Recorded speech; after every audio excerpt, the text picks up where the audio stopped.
भिजवा देते हैं। हमारे जानवर और हमारे कुत्ते भूखे नहीं रहते, उनका पेट भर रहा है और इंसानियत भूखी सो रही है।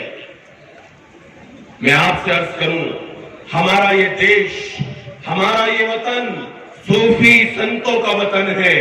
यहां पर उन्होंने प्रेम को तकसीम किया है, मोहब्बतों को बांटा है, मोहब्बतों की खैरात तकसीम की है, किसी के अंदर भेदभाव नहीं किया।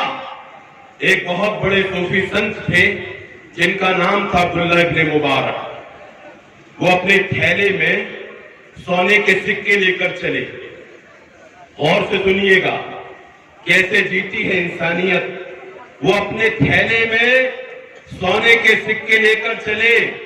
रास्ते में जाकर देखा कि एक बच्ची कूड़े के ढेर पर कुछ तलाश कर रही है। अब्दुल्ला इब्न मुबारक अपने घोड़े से उतरे और कहा कि बेटी, मेरी बच्ची क्या तलाश कर रही हो? बच्ची ने पहले तो डर की वजह से और खौफ की वजह से कुछ नहीं बताया। कहा कुछ नहीं, हम कुछ नहीं कर रहे हैं। डर गई बच्ची कि पता नहीं कौन आ गया। डर की वजह से कुछ नहीं बताया। बाद में जब बड़े प्रेम के साथ बच्ची के सर पे हाथ रखा और बच्ची को अंदाजा हो गया कि ये शख्स मुझसे मोहब्बत करने वाला है, मेरे माँ बाप को मारने वाला कातिल नहीं। उसके माँ बाप को एक शख्स ने कत्ल कर दिया था। आप बताइए, जब इंसान किसी को कत्ल कर देता है, किसी के नौजवान बेटे को कत्ल करता है, उसके बच्चे यतीम हो जाते हैं, उसकी बीवी की इज्जत दांव पर लग जाती है, उसके बूढ़े माँ बाप एड़ियां रगड़ते उसकी याद में रोते रोते दुनिया से और इस जहान से, इस धरती से रुखसत हो जाते हैं। इतना बड़ा जुल्म है ये। एक आदमी मुतासिर नहीं होता।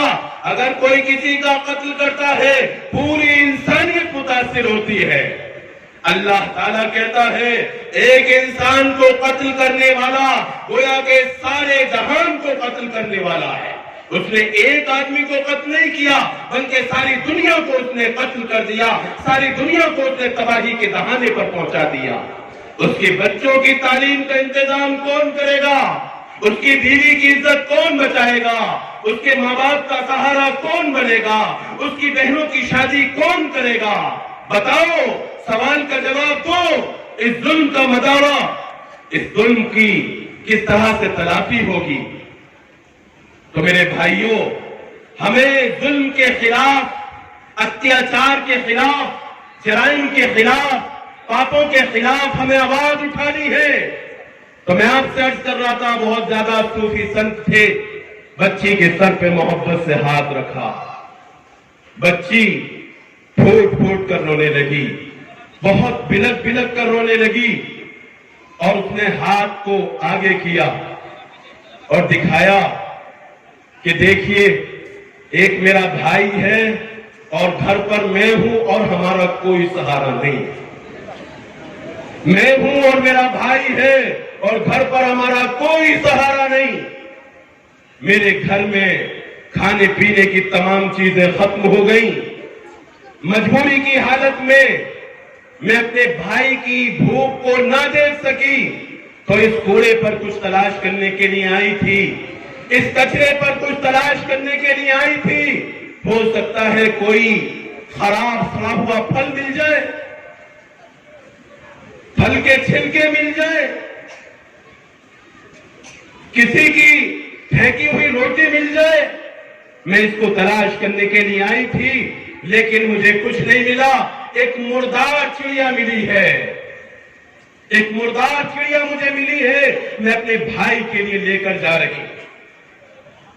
तो अब्दुल्ला इब्न मुबारक जो है एक अहम काम के लिए जा रहे थे। अपने थैले में से वो अशरफियां निकाली, सोने के सिक्के निकाले और कहा कि बेटी लो, इन सिक्कों को खर्च करो और आज के बाद तुम्हें घर से नहीं निकलना पड़ेगा, तुम्हें अपनी इज्जत नीलाम नहीं करनी पड़ेगी, तुम्हें अपना भाई के पेट के लिए दर दर की ठोकरें नहीं खानी पड़ेंगी। तो जब इंसानियत का दर्द हमारे अंदर पैदा होता है और इंसानियत की मोहब्बत हमारे अंदर पैदा होती है, तब